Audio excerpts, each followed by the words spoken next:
4, follow traffic, clear visual approach, runway 4 right, maintain 17, John Austin, 5 mile final. 17 until 5 out. What does the future hold for one of aviation's most promising paths toward greater sustainability? From the National Business Aviation Association, this is Flight Plan. I'm Rob Finfrock. Sustainable aviation fuel, also known as SAF or SAF, remains perhaps the most important tool driving business aviation's commitment to achieve net zero carbon emissions by 2050.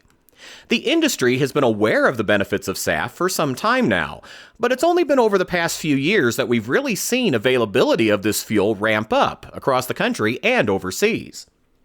That said, relatively few FBOs offer SAF even today, and when you do find it, prices remain notably higher per gallon than conventional jet fuel. So what does the future hold for SAF? And will new pathways for producing these fuels make it more widely available and lower prices in the process? Today's guests have some interesting and exciting perspectives on those questions. We'll start with Steve Zonka, Executive Director of the Commercial Aviation Alternative Fuels Initiative, or CAFI. To date, the aviation industry has approved 8 methodologies for producing a standalone SAF blending component, as well as 3 methodologies for co-processing blended SAF in existing refineries. We're currently working on 11 additional pathways for producing standalone SAF blending components, as well as 3 more co-processing pathways. And additionally, we're progressing through the concepts of generic co-processing, giving the refinery a lot of flexibility on the types of biocrudes that they bring into a refinery and how they do that, as well as blending components that can be used up to 100% neat, or foregoing the need to do blending going forward, or the blending of blending components. So taking some of those 8 different methodologies and perhaps putting them together to produce a fully formulated synthetic jet fuel. And going forward, we're likely to see additional pathways be introduced. I talked about 11 more. There's likely to be more than that. Historically, I've always talked about 15 to 20, and I think that's still reasonable. And when we get there, it enables a full range of feedstocks and both biochemical and thermochemical conversion processes. And we're also considering further improvements and flexibilities to the concept of introducing new synthetic aviation turbine fuels that might also mean the introduction of new means of production, like producing biocrudes in hub and spoke kinds of concepts. In the U.S., this past year, we closed with 38.7 million gallons of domestic neat blending component production, combined with 73.1 million gallons of imported SAF. All of that fuel, so the 111.8 million gallons, was produced from hydroprocessing of fats, oils, and greases, either from a standalone facility or via co-processing. So HEFA or co-processing of fats, oils, and greases. That's a nice increase. That represents about a 6-fold increase from 2022 and about a 300% increase from 2023. So we are on a nice ramp right now. That's in the U.S. Worldwide, I think IATA estimates that there was about 330 million gallons of production last year. Back to the U.S., our focus has been on achieving the goals of the SAF Grand Challenge, which is an interim target for our entire industry of 3 billion gallons by the close of 2030. And so moving from 38.7 million last year to 3 billion by 2030, that defines an average annual growth rate of about 2 or 2.1. So not unreasonable. And if I project out with the different facilities and different technologies that we know are advancing nicely, or where there have been, significant announcements made, we stay on a pretty good trajectory through 2029, and it's perhaps only that last year where we'll have difficulty doubling our production capacity to actually achieve the 3 billion gallon goal.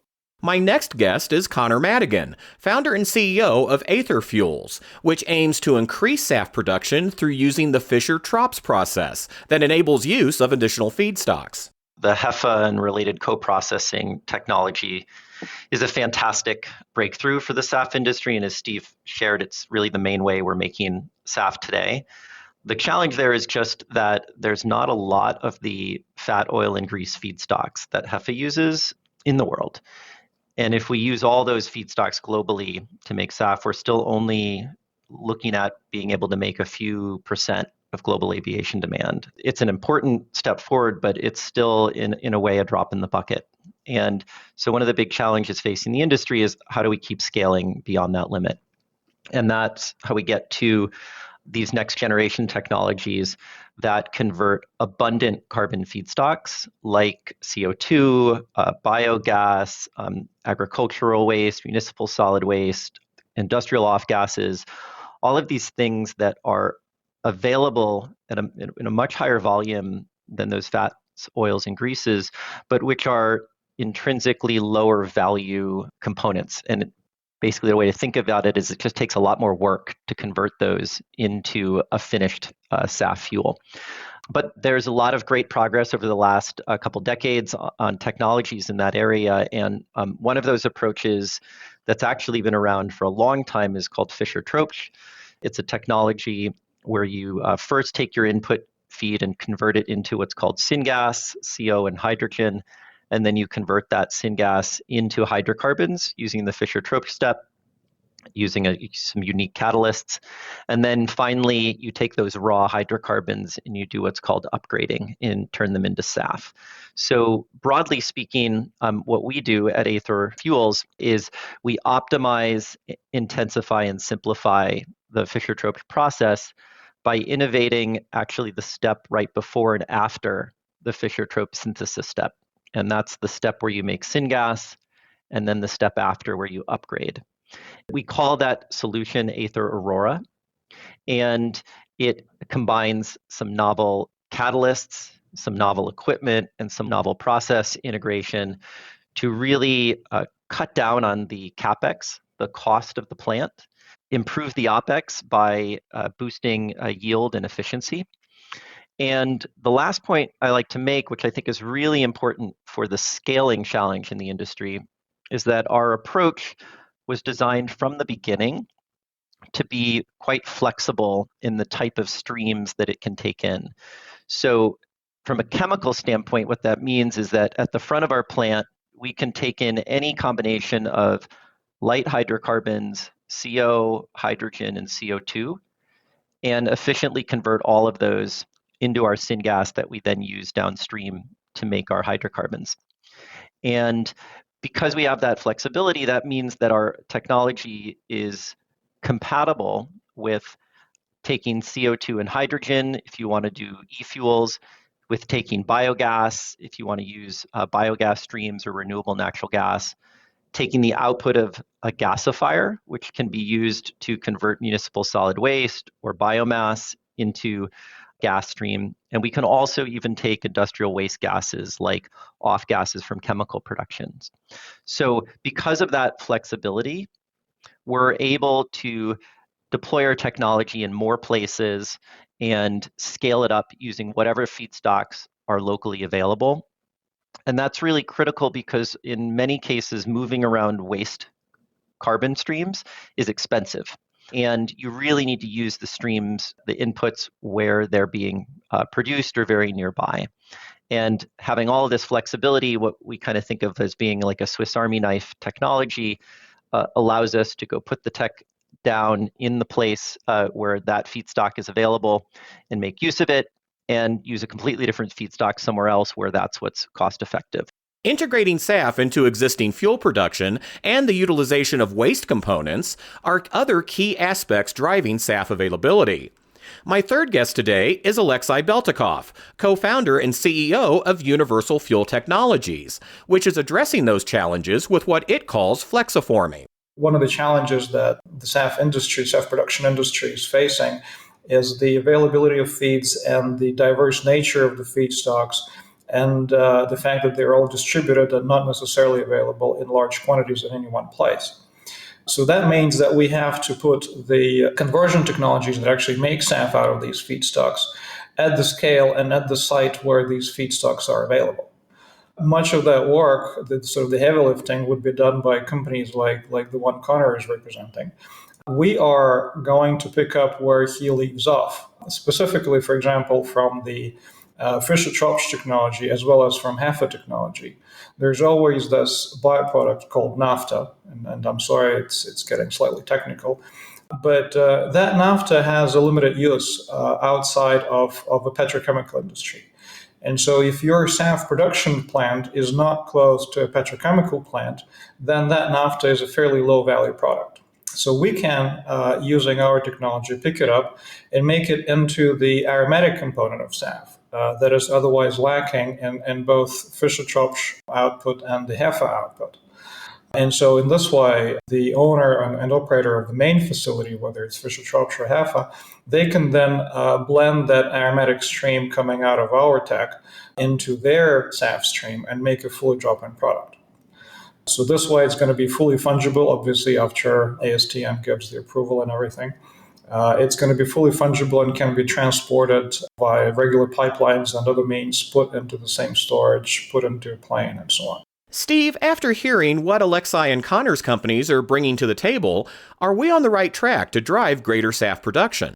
Well, sure. That's one of the reasons why the aviation industry is being so broad in its introduction and approval of different pathways.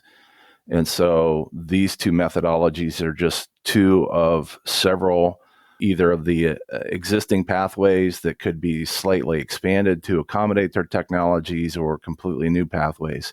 The end goal is what we're trying to do is instead of using a petroleum-based crude, we're looking for reasonably priced biocrudes, waste streams with hydrogen and carbon in them that we can use chemistry to convert to the molecules in jet fuel.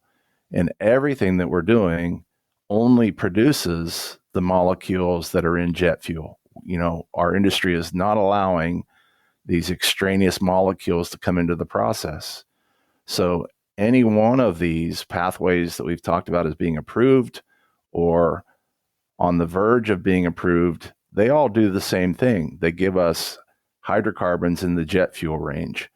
So, you know, it's the beauty of the overall process is that irrespective of which feedstock we start with, which specific conversion technology we start with, we still wind up with jet fuel blending components.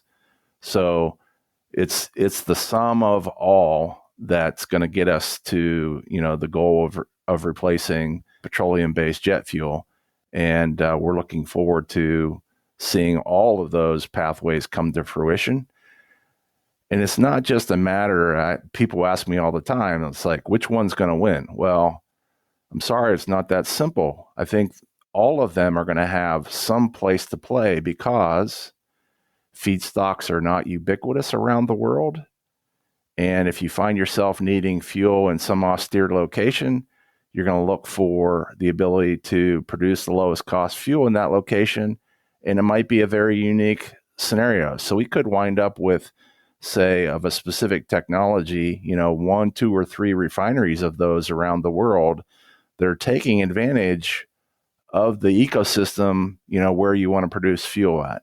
I just want to piggyback off of Steve's observation before we lose that thread on aviation industry having taken a really broad view of potential solutions. So it has been immensely helpful for companies like ours that the aviation industry already paved the way for so many new fuel production technologies. Our Aether Aurora approach is already part of the approved Fischer-Tropsch pathway, and it's been incredibly helpful for us that that work was done and has been done for many different pathways. So innovative companies like ours can come in and move much more quickly into the market. And also building on Steve's point, Connor, I'm fascinated by the ability you mentioned to produce biofuels from waste products. That really sounds like the ultimate example of true sustainability. It's really a big challenge to make sure that your whole approach is end-to-end, fully sustainable, and that you think about all of the potential indirect consequences of using a feedstock and making a fuel. And so we really have focused entirely on waste feedstocks that do not compete with any kind of food production, do not lead to any negative land use. And that's really been critical for us to make sure that we're able to produce fuels that have the lowest GHG impact and are truly sustainable end to end. And we do believe that that's really the future for SAF. And of course, in the end, though, even if it's sustainable, and even if you could make it with feedstocks that are available, if it's too expensive, we won't get there. And so, of course, everything that we're focused on now with our technology is how to make the fuel cheaper. And Alexei, your company is working toward those same goals. We're basically doing the same thing in a different way. Some of the feedstocks that we're picking up, and to my knowledge, it's really rare that these feedstocks can be converted into the same product as what we can do. These feedstocks are not particularly valuable in most cases, and that's what makes it economical and what also bolsters the availability. I mean, if you consider the entire current and future market of the Fischer-Tropsch and HEFA technologies, between 10 and 20% of their output tends to be of these sort of low-value byproducts, and that's what we can pick up and convert into SAF. We also, based on the pilot work that we have done last year, it looks like we can come close to HEFA prices in most cases, and in some cases we can even approach the price parity with the fossil jet. So that's our little contribution to solving the SAF availability and affordability problem. To that point, Alexei, is the challenge to spurring increased SAF production and driving costs down a matter of technology or policy? In the end, it's all driven by cost and price, right? So partially this is also influenced by government incentives. Like, for example, there are actually much more capacity that is capable of producing SAF in the world today than is making SAF.